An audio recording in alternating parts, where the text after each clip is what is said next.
What's good, y'all? It's your boy. You already know! Okay, hold up. Maybe that was a little bit too hype on my part. Let's restart that back. Okay, so, what's good, y'all? It's your boy. You already know. So, we're here to talk about Endgame. Ooh. Man, and was that movie juicy? I mean, it wasn't as juicy as Infinity War, but it was still pretty juicy, okay? So, start off, before you watch any further, spoilers. There's going to be some spoilers. So if you don't want to watch that, then by all means, click off now. That's all I'm saying. Alright, so, this movie... What am I trying to... Okay. Boop. This is my theory on what I think happened in that final scene with Captain America. Because I know everybody's thinking about it. I'm just laying down my theory on what I think it could be. Because there's still a lot that doesn't make sense. But anyways, we're going to get straight into my theory. So what? Let's get it started. Alright, so here we are. I have two lint rollers, okay? So this one right here is Endgame Cap. And this one right here is going to represent past Cap. Okay? So, what happened was Endgame Cap was sent to the past to return the Infinity Stones by Hulk. And on the side was Sam and Bucky, okay? So, for him to end up on the... For Cap to end up old and on the bench, right? Sitting, you know, minding his own business. For that to happen, here's my theory. So, there's a time... Okay, imagine like there's an imaginary timeline, right? So, Endgame Cap went back to the past before 1940, basically before he was frozen, to go get that dance with Peggy, right? But that would mean he'd have to coexist with his past self, okay? So with that being said, what he did was he just, in order for everything to play out the same way that it did, as Endgame portrayed it to be, Endgame Cap would not have to have influenced past Cap at all about what his decisions were. So basically they coexisted on the same timeline that Endgame Cap traveled to, and they were living the same reality as Endgame Cap's timeline, basically. So past Cap was basically reliving Endgame Cap's whole timeline all over. So then they went through that timeline, right? Now mind you, nothing changed. For Cap to get back to the bench, right? Endgame Cap should not have changed anything. Therefore, every event that happened with Captain America up until Endgame happened like it did. So they coexisted, and then when they got to the part where Hulk sent Cap back to the past to return the Infinity Stones, this past Cap that does it, he goes back into the past, and then this is when Endgame Cap right here, he perfectly times that scene basically, and he arrives on the bench. That's the only logical explanation that makes sense, because he didn't come back on the quantum time machine when Hulk pressed the button.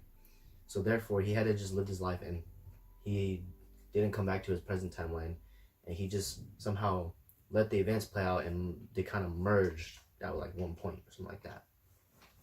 So, but then with that being said, since that happens, Cap basically put himself in a loop.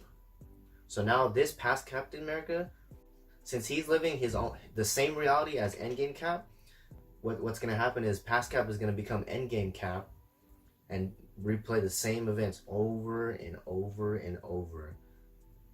And that's how it shows up for Cap to be on the bench. Theoretically, it makes sense because according to their time travel rules, right? You change the past, but your present timeline doesn't change in the future. It's kind of like Dragon Ball Super. So like when Trunks went back to the past, because he knew Goku died and the androids kill everybody, especially his master Gohan.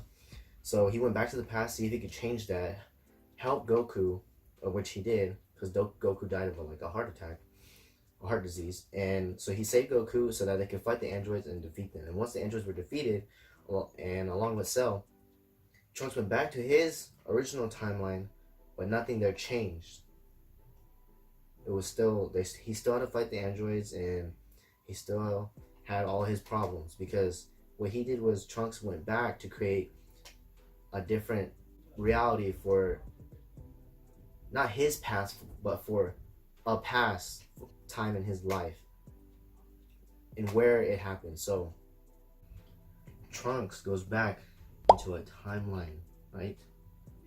He goes back to a point in time, right? But it's not on the same timeline, because he's already lived his timeline. He's going back to a different timeline, and he's living that same reality up until a point he makes a change, and that change is when he saves Goku's life by giving him medication to stop his heart condition. So then at that point he creates a different reality, and it splits off, and it doesn't become Trunks's. It splits off. So like, here's Trunks, right? Here's Trunks, here's future Trunks, and here's the past, him going back into the past. He goes back into the past, right? Lets it coexist, and then he helps Goku, right? Once he helps Goku, it goes like this.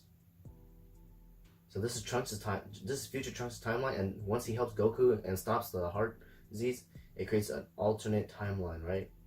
It creates an alternate reality for that timeline. And it creates a new time. Basically, it creates a new timeline and an alternate reality. So Trunks can never change his timeline because it already happened, right? So Captain America, Endgame Cap, he went back, right? And he coexisted. He basically coexisted with himself, and and they lived the same. And then what happened was, since it's basically copied itself. Oh, he copied his time. It's like copy and paste. He copy and pasted his timeline over, so then it just keeps repeating itself of following the same steps, and that's how Cap's able to end up on the bench, because his former self keeps going back into the past, which ultimately becomes Endgame Cap, and it keeps living like the same, and it keeps repeating over and over. So that's the most relatable, I guess, analogy for, I guess, Endgame. So if you could kind of see in that way, it makes a little bit more sense. But yeah, that's about it. I mean, I got really nothing else to say. That's my theory. Hopefully they made sense, because actually, let's sum it up. So basically, for Cap to end up on the bench, right? He didn't come back to the quantum time machine. He lived his life with Peggy, and in order to get back to where he was, he had to let past Captain America do the same thing that he did, all the way up until Endgame. So those are the three things. So Endgame Cap went back to the past, coexisted with past Captain America, right? Did not influence any of his decisions whatsoever, because Endgame Cap already knew how everything was going to play out. And when it got to the point where we were turning the Infinity Stones, that reality for the past Cap was the same one as for Endgame Cap. So then technically he'd go back into the past, right, and live his own past of this past Captain America's timeline, and relive in a loop going through the same process over and over, ultimately making past Cap Endgame Cap, because he's going back in time to do the same thing over and over, and that also results in him coming to sit the bench old every time, so that loops. So that's why it merges and becomes a one fixed point, and it just like meets somehow. So, but yeah, that's about it. Y'all got any comments or got anything to say? Just leave it down below, But other than that, deuces.